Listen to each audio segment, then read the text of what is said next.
even many of my so-called disciples have come to fifth level already, but not stable, understand? Yes, Master.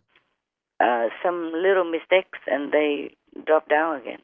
One of the resident in Sihu, the nun, she was an old one, and she was on the fifth already for a while, for kind of several years. And then just now, because all the residents had to go away from Sihu closed because of some delicate things. Also, some of them offended heavens and the collective karma they have to bear. And instead of going to where I designed, I told her go where, she did not. So her level dropped 2 levels down. Wow. Yeah. Because if I ask her to go where, that means over there is more protection, and more spiritual energy. But she did not go.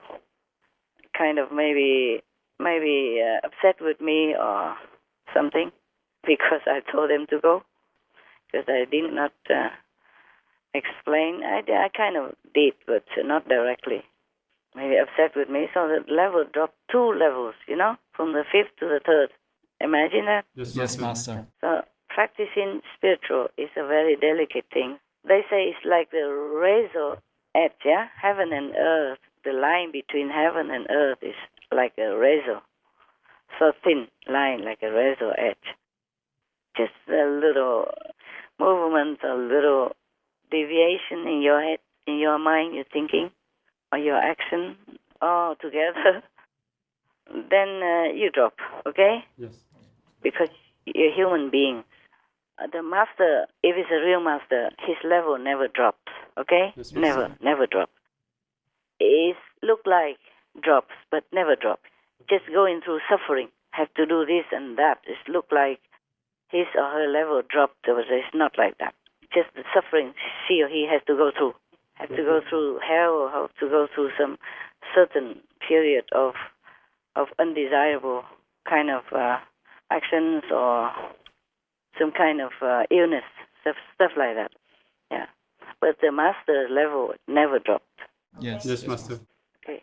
Even if the master drop can go back, but the humans being, if drop level, very difficult to climb back on. Yes, Master.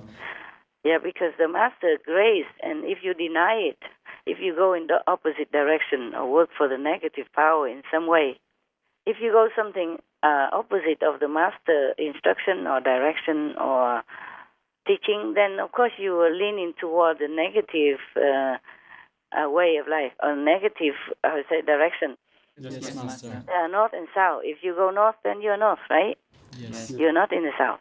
Therefore, if you do anything that against the master, or even not viciously or violently, you deny the grace and protection and blessing, the gift of blessing and protection and grace from master. So the negative power, if you lean on the other side, they take your merit. They take your spiritual point, the spiritual power. And this is bad. Bad for you. Also, sometimes bad for the world as well, because the negative power take that power and become more strong. Yes, Master. That's why I say to you, always keep the precept, listen to master teaching, don't go stray from it, yeah? Yes. Because in this world, it's very difficult already to find the truth. And if you yourself allow yourself to go in different direction, then you'll be harming yourself, okay? Yes, Master.